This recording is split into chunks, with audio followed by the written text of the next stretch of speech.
अस्सलाम वालेकुम and welcome to new episode of option से डॉक्टर रफीकदा। मैं हूँ आपकी होस्ट आबिद। आज हम एक बहुत ही इंपॉर्टेंट टॉपिक के बारे में बात करेंगे, toxic marriage. Toxic marriage basically होती क्या है और ये आजकल इतनी ज़्यादा क्यों होती जा रही है, हम जानेंगे इसकी क्या क्या वजूहात हैं और क्या क्या ऑप्शंस हैं डॉक्टर रफीकदा के साथ। अस्सलाम वालेकुम डॉक्टर रफीकदा, कैसे हैं आप? जी, थैंक यू तबरीज़ा वो ऐसे आज हम एक बहुत ही इम्पोर्टेंट से टॉपिक के बारे में बात करेंगे, टॉक्सिक मैरिज। सबसे पहले तो सर मैं आपसे जानना चाहूँगी कि टॉक्सिक मैरिज बेसिकली होती क्या है? कब हमें लगता है कि एक जो ये शादीशुदा ज़िंदगी है वो टॉक्सिक हो गई है, या हम उसको किस तरीके से डिफरेंशिएट कर सकते हैं शादीशुदा ज़िंदगी में आने वाले एक रफ़ पैर से? सबसे पहले तो शादी एक सेक्रेड रिलेशनशिप है, बहुत अच्छा रिलेशनशिप है, लेकिन अनफॉर्चुनेटली ये टॉक्सिक भी हो जाता है। इसके पीछे कई फैक्टर्स हैं और जैसे आपने पर्सन पूछा कि ये टॉक्सिक रिलेशनशिप क्या होता है। बिल्कुल ये बड़ा इंपॉर्टेंट क्वेश्चन है कि बहुत से लोग जो है ना वो एक ट्रेंडिंग में चीज़ चल रही होती है ना, तो ये रिलेशनशिप टॉक्सिक हो गया, लेकिन हमें कब कहना चाहिए टॉक्सिक रिलेशनशिप है, ये बड़ा ज़रूरी है।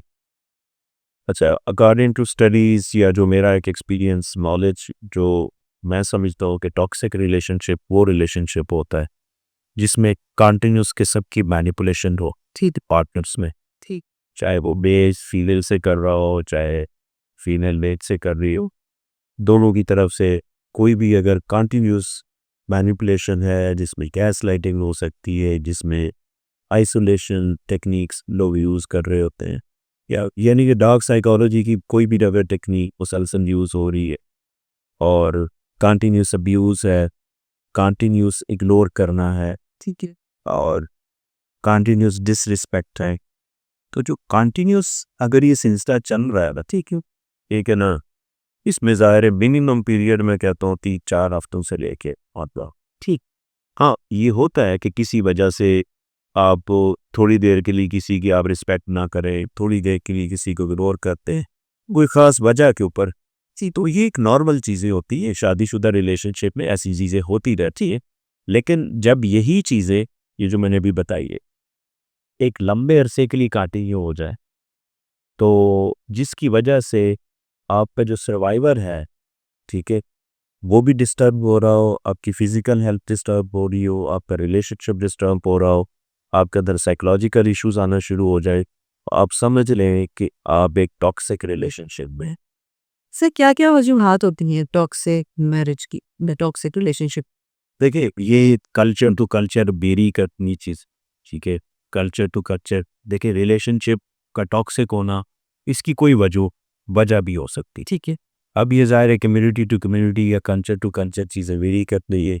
अगर यूरोप में कोई टॉक्सिक रिलेशनशिप है तो उसकी कोई और वजूहत है, ठीक है? अगर आप पाकिस्तान को देखें, पाकिस्तान की जो मैं अगर 3-4 इम्पोर्टेंट वजूहत बताऊँ, उसमें मैं समझता हूँ कि ये भी अगर हाँ, पाकिस्तान भी एक ऐसी कम्युनिटी है जिसमें भी एक वेरिएशंस है फैक्टर्स, ठीक है? यानी कि अगर आप लाहौर से देखें और साउथ पंजाब और इंटीरियर से की तरफ जाएँ तो एक वैरायटी ऑफ कम्युनिटीज़ आपको मिलती है, वैरायटी ऑफ कल्चर मिलते हैं।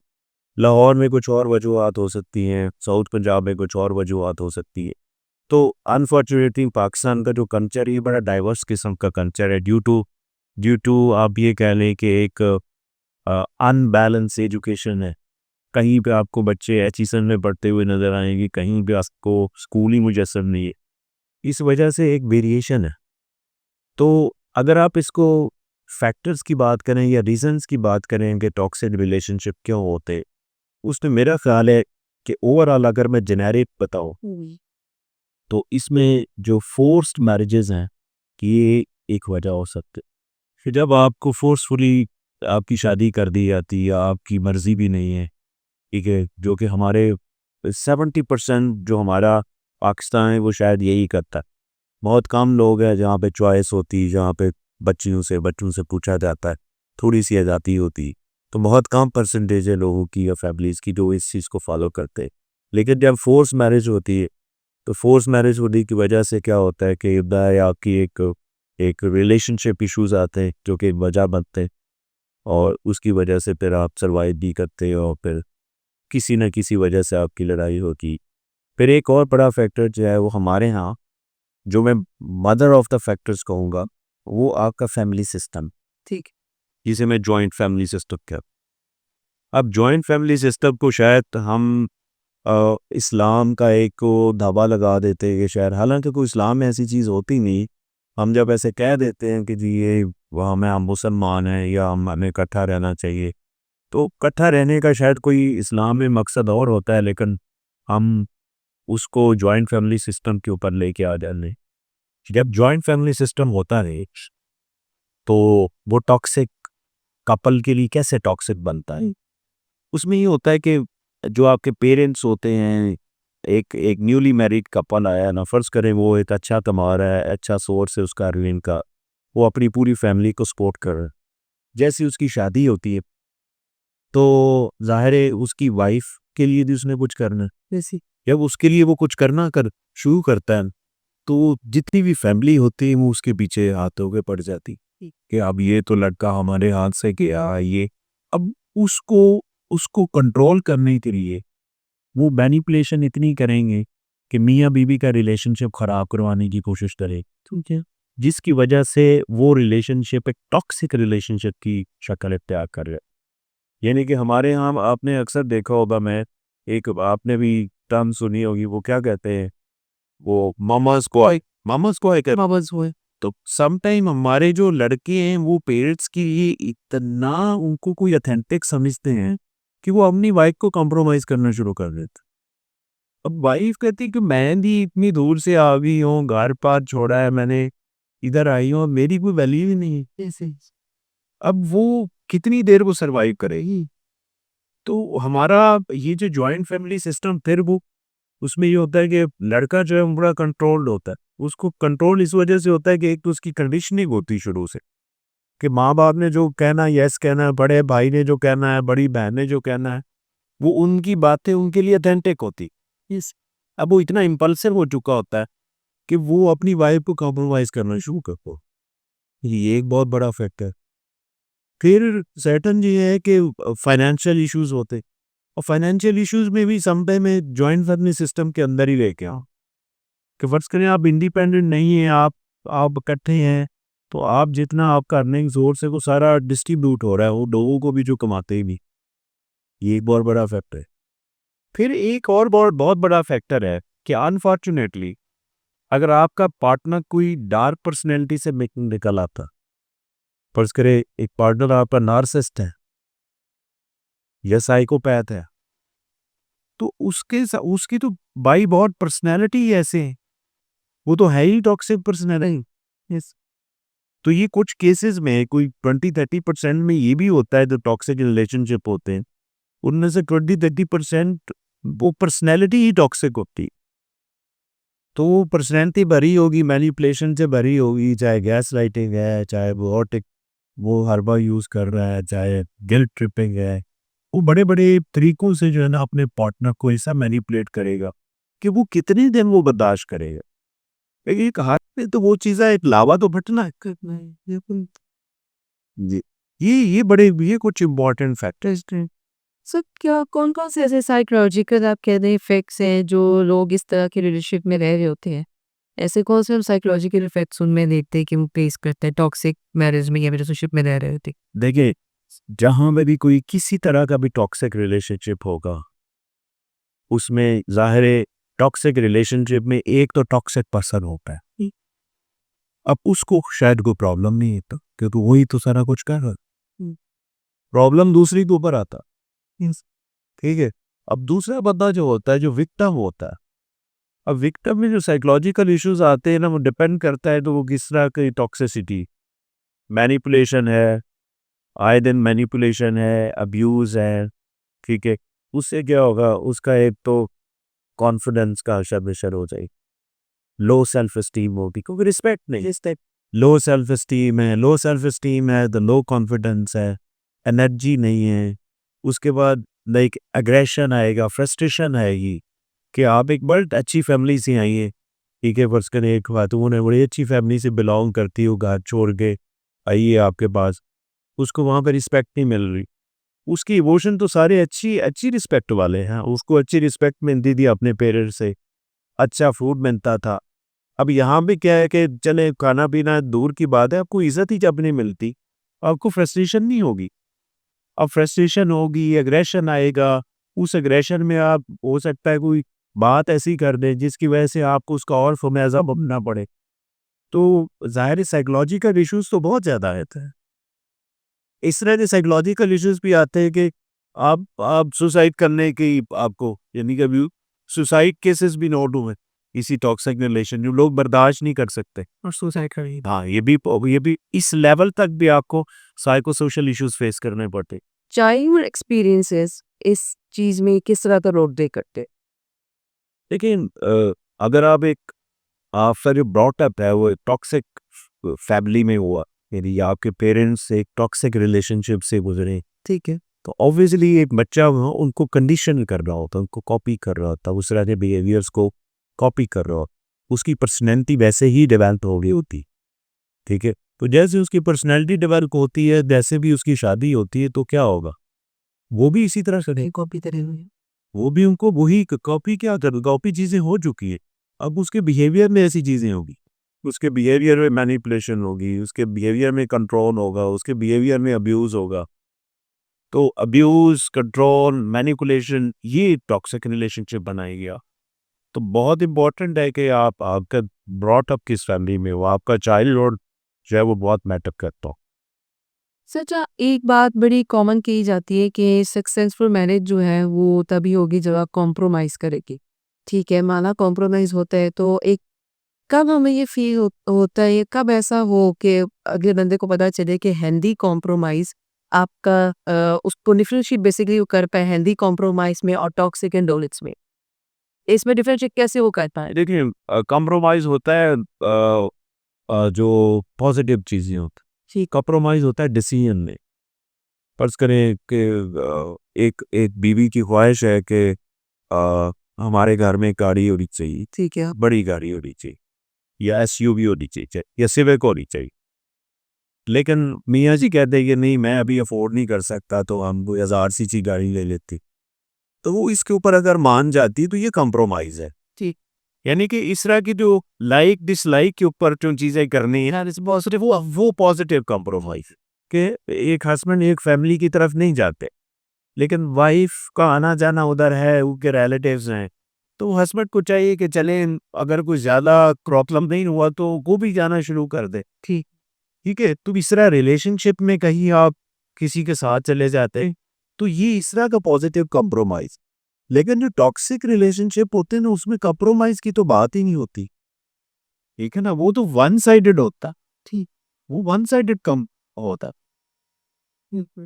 तो पॉजिटिव कंप्रोमाइज़ ये चीज़ है कि आप लाइक डिसलाइक की और करनी हाँ, वो अच्छी चीज़ों के ऊपर, अच्छी चीज़ों के ऊपर जो है वो हम ये चीज़ ना ले चले, ये कर ले, ठीक है, रेंट पे ले लें, घर बाद में बना लेंगे।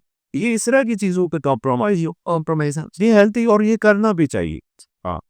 सर लास्ट क्वेश्चन है वो हमारा एक इम्पोर्टेंट क्वेश्चन है कि क्या-क्या ऐसी ऑप्शंस हैं कि किन ऑप्शंस के बारे में हम बात थोड़ा करते हैं कि जो अक्सर के टॉक्सिक मैरिज में रह रहे होते हैं, आप उनको क्या ऑप्शंस या क्या मैनेजमेंट बताएँगे, किस तरीके से वो अपनी शादी को मैनेज कर देखिए सबसे पहले तो ये है कि मैं ऐसे रिलेशनशिप में जो भी पार्टनर टॉक्सिसिटी क्रिएट कर रहा है या जो टॉक्सिक उसको पहले अंडरस्टैंड करना है, पहले एक्सेप्ट करना है कि मैं सही नहीं कहा, ठीक। जब तक वो इसको एक्सेप्ट नहीं ना करेगा दुनिया की कोई ऐसी चीज़ नहीं जो उसको ठीक करे, वो ठीक नहीं आप कर सकते उसको। तो उसके लिए एक अवेयरनेस एक एजुकेशन होनी चाहिए, ठीक है, कि वो अपने आप को एक्सेप्ट कर ले कि हाँ यार जिस तरह का मेरा बिहेवियर है ये बहुत लीथल किस्म का बिहेवियर और इससे बहुत बहुत प्रॉब्लम हो सकती है। उसकी प्रॉपर काउंसलिंग अगर हो जाए तो उसको एक आउटकम दिखाया जाए कि भाई जिस तरह आप जा रहे हैं ना इससे फाइनली होगा क्या। जब उसको आउटकम नजर आएगा कि यार इससे तो ये मसला भी हो सकता है, तो हो सकता है उसके कोई आंखें खुले। नहीं तो सबसे पहले जो अप्रोच होनी चाहिए ये कि आपको अंडरस्टैंड करना है कि वाकई मैं जिस रास्ते में जा रहा हूँ ये टॉक्सिक भेजा है, तो हमें क्या करना। फिर नेक्स्ट टाइम जब आपको ये पता चल जाता है कि फिर आप ओपन कम्युनिकेशन करते हैं, पार्टनर के साथ खुल के बात करें। बस करें उनकी टॉक्सिसिटी की वजह पेरेंट्स है ना, तो फर्ज करें जैसे जॉइंट फैमिली सिस्टम में बात कर रहा था मैं, तो एक मदर इन लॉ कहती हैं अपने अपने बेटे को, कहती बहू की मदर इन लॉ अपने बेटे को कहती है कि मुझे आपकी बेगम ने मुझे ये बात की। तो अब वो बेटा जो है, वो जो स्पेशली मम्मास बॉयज होते हैं, वो मान लेते हैं कि ठीक है की होगी। अब जब वो मान लेते हैं, हो सकता है बहू ने वो बात ही ना की हो, वो सिर्फ मैनिपुलेट कर रहा हो, कर रही हो। अब वो जो बच्चा है, वो लड़का जो है, वो अपनी अम्मी की इस बात पे यकीन करके अपनी बेगम से नाराज हो जाता है। जब वो नाराजगी की वजह कुछ थी, वो बताता नहीं समता ही, ठीक है, और अग्रेसिव होता है। अब उसको भी गुस्सा आता है, इसी चक्कर में उनके रिलेशनशिप इश्यूज का। और ये आए दिन अगर ऐसी ही बातें जमती हो, क्योंकि जो जो फैमिली टॉक्सिक है ना, उसमें आए दिन ये कंटिन्यूस रहना चलेंगे वो सब। तो पहली बात तो ये कि उन लड़कों को मैं ये कहूँगा, ये लड़की की तरफ से भी हो सकता है ऑब्वियसली, लेकिन ये है कि जिन लड़कों को ये इस तरह की इन्फॉर्मेशन आती है, वो पहले वेरीफाई करें, ठीक है, कि भाई वाकई आपने ऐसा कहा, ठीक है, अगर कहा है तो उसका उसको क्यों नहीं कहना चाहिए। अब बड़े हम्बल तरीके से आप उसको गाइड भी कर सकते हैं। अगर नहीं कहा तो फिर आप अपनी अम्मी से भी बात कर सकते हैं कि भाई ऐसी अच्छी बात नहीं है, ठीक है, आप वो भी एक अदब के तरीके में। और ये भी मैं अपने फॉलोअर्स को बता दूं कि हमारे कल्चर में एक बहुत बड़ा कंसेप्ट है कि हम अ, हर हर बच्चा अपने माँ बाप को ठीक है आप इज्जत दे, उसको इज्जत बनती है, माँ का दर्जा बाप का दर्जा बहुत ज्यादा है, ठीक है। उनका सिर्फ बाप होना भी हमारे लिए मौत है, ठीक है। बाकी तो उन्होंने आपकी जो खिदमत की, आपको उन्होंने एजुकेट किया, ये एक अलग बात है। लेकिन ये है कि जरूरी नहीं कि आपके माँ बाप जो है आपके हीरो, ये आप लिख ले, यानी कि समटाइम आपके माँ बाप भी गलत हो सकते हैं। तो आपने खुद अंडरस्टैंड करना है कि भाई कहीं फैमिली की वजह से तो हमारा रिलेशनशिप खराब नहीं हुआ। अगर ये वाला एरिया, तो ये आपने एक तो ये ऑप्शन, दूसरा मैंने आपको बताया, पहला एक्सेप्टेंस है, फिर दूसरा ओपन कम्युनिकेशन। कि टॉक्सिक रिलेशनशिप में खुल के बात करें, ठीक है, मियाँ बीवी खुल के बात करें, पेरेंट्स के साथ खुल के बात करें। फिर अगर कोई पर्सनालिटी जो है वो टॉक्सिक पर्सनालिटी है, ठीक है, जो डार्क पर्सनालिटीज के अंदर आते हैं, उनको आइडेंटिफाई करना बहुत जरूरी है, ठीक है। उनका आइडेंटिफाई करके आप उनकी प्रोफेशनल हेल्प लेना बहुत जरूरी है, ठीक है। आप कपल काउंसलिंग करवा सकते हैं, आप किसी साइकोलॉजिस्ट से मिल, ठीक है, या आपकी फैमिली में कोई विजडम आदमी है तो आप उससे डिस्कस कर सकते हैं, वो आपके लिए एक बेहतरीन सोल्यूशन लेके आ सकता है। या कोशिश करें आप फैमिली में आपस में बैठ के डिस्कस करें और सोल्यूशन पे फोकस करें, प्रॉब्लम जो होगी उस पे फोकस ना करें। मैं तो इस तरह की आप अप्रोचेस लेके चल सकते हैं। Thank you so much sir, आपने बहुत अच्छे से हमें बताया टॉक्सिक मैरिज है क्या और किस तरीके से हमें इसको प्रिवेंट करना चाहिए। मगर अब मैं चाहूँगी आप हमारे व्यूअर्स के लिए जो कि मतलब शादी के करने वाले हैं और जो सिंगल हैं, उनके लिए आप क्या मैसेज करेंगे कि वो इस तरह की रिलेशनशिप्स में ना आएँ या इस तरह के रिलेशनशिप से बच सकें? अच्छा, इसमें सबसे इम्पोर्टेंट ज़ाहिर है बहुत से लोग शादी को शायद किस्मत समझे हैं कि बेसुरी बात है, जो कोई कहीं ना कहीं कोई 1-2% किस्मत भी होती है। मैं बिल्कुल मायूस नहीं करना चाह रहा जो किस्मत पे बिलीव करते हैं।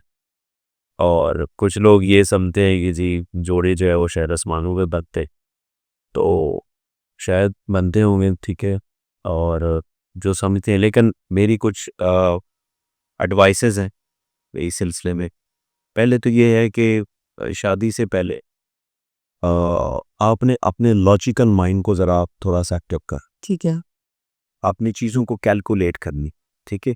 अच्छा, एक तो ये है कि हमें इस्लाम भी गाइड करता है कि जब भी आप शादी करने लगी, शादी में 3 चीज़ें इंपॉर्टेंट होती हैं कि फैमिली है। फैमिली में हम ये देखते हैं कि ख़ानदान कैसा है, ऑनरेबल एक फैमिली है, ऑनेस्ट लोग हैं, डिसेंट फैमिली है, ठीक है। उसमें ये नहीं हम देखते, इस्लाम इसकी चीज़ को नहीं कहता कि जाट हैं या राई है, ये चीज़ नहीं देखी जाती। ओवरऑल फैमिली की रिव्यू देखे, ठीक है। उनमें कोई ऐसी डिजीज़ेस तो नहीं है जो प्रेवलेंट हो, ठीक है, ठीक है। तो वो चीज़ें भी देखी जाती हैं एज ए फैमिली। फिर खूबसूरती देखी जाती है, ठीक है, जहाँ पे आप जिसके साथ शादी करने जा रहे हैं वो खूबसूरत कितना। फिर ज़ाहिर फाइनेंशियल चीज़ें देखी जाती है। ये 3 चीज़ें जो इस्लाम इसको इसके ऊपर फोकस करता है हदीस के मुताबिक। ये चीज़ें तो हैं।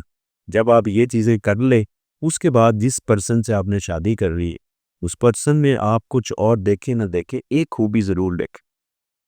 अगर उस इंसान में लॉजिकल डिसीजन मेकिंग है, वो आपके लिए बेहतरीन इंसान।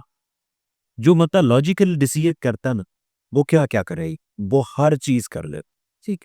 उसे ये भी पता होगा कि मैंने अपनी वाइफ़ को अपने पेरेंट्स के साथ रखना है, तो बाउंड्रीज़ क्या होनी चाहिए, ठीक है। क्योंकि उसका लॉजिकल माइंड एक्टिव, ठीक है। फिर जब मेरा कोई इमोशन ख़राब होता है, तो मैंने उसको रेगुलेट कर तो कैसे करना है। मेरा जो पार्टनर है, उसके अंदर अगर कोई इमोशनल इंस्टेबिलिटी है, तो मैंने उसको कैसे बूस्ट करना है, अपने आप को कैसे हम्बल रखना है। ये सिर्फ वही इंसान कर सकता है, इसकी लॉजिकल डिसीजन मेकिंग अच्छी है और जिसके अंदर इमोशनल इंटेलिजेंस बहुत अच्छी। तो एक खूबी भी अगर आप उससे ले लेना, तो आपको आपको पता चल आपके लिए ये बेहतरीन चीज़ है और किसी चीज़ पे फोकस ना करें। वो 3 चीज़ें मैंने आपको बताई हैं, वो तो बेसलाइन, वो अगर आपके मेयार के मुताबिक वो चीज़ें हैं, उसके बाद पर्सन क्या आता है। ये एक चीज़, मैं ज़्यादा चीज़ें नहीं बता, सिर्फ एक चीज़। हाँ, ऑन टॉप ऑफ दैट, अगर आप उस बंदे का उनके करीबी फ्रेंड्स, फैमिली और रिलेटिव्स के साथ बिहेवियर देखी, अगर वो रूटीन वाला पॉजिटिव बिहेवियर है, तो वो इंसान आपके लिए बेहतर है। क्योंकि ये याद रखिएगा कि आपके जो बिहेवियर्स होते हैं ना, वो रेप्लिकेट होता। Yes. अगर मैं किसी गार्ड के साथ अच्छा हूं ना, तो मैं फ्रेंड के साथ तो जाहिर है और भी अच्छा ना होगा। तो इसीलिए कोशिश करें कि किसी बंदे को 3 चीज़ों के अलावा जो मैंने चीज़ बताई है, एक तो लॉजिकल डिसीजन मेकिंग, वो बता दिल से डिसीजन ना करता, ठीक, वो लॉजिकल या इस वाले दिमाग से करता हो, ये देर वाले दिमाग से नहीं, इस वाले दिमाग से डिसीजन करता हो। और दूसरी चीज़ जो मैंने आपको बताई है कि उस बंदे या बंदी के क्लोज फैमिली, फ्रेंड्स, रिलेटिव्स से पता करना है कि उनके साथ उसका कैसा बिहेवियर है। अगर वो अच्छा है, तो डेफिनेटली आप तो ज़ाहिर है उसका एक स्पाउस बनने जा रहे हैं, तो आपके लिए तो और बहुत अच्छा हो। ने तो ये मेरा न्यूली कम इन जो कपल्स हैं, तो उनके लिए मेरी advice. Thank you so much sir, आपने इतना अच्छा मैसेज दिया। आई होप हमारे व्यूअर्स ने इससे बहुत चीज़ें लर्न की होंगी और जो सर ने मैसेज दिया जो न्यूली इस मैरिज या इस रिलेशनशिप में आने वाले हैं, उनके लिए बहुत हेल्पफुल रहा। Thank you so much for watching our episode. कोई भी कमेंट, कोई भी क्वेश्चन हो, डोंट फॉरगेट टू कमेंट और we will surely answer. Thank you so much.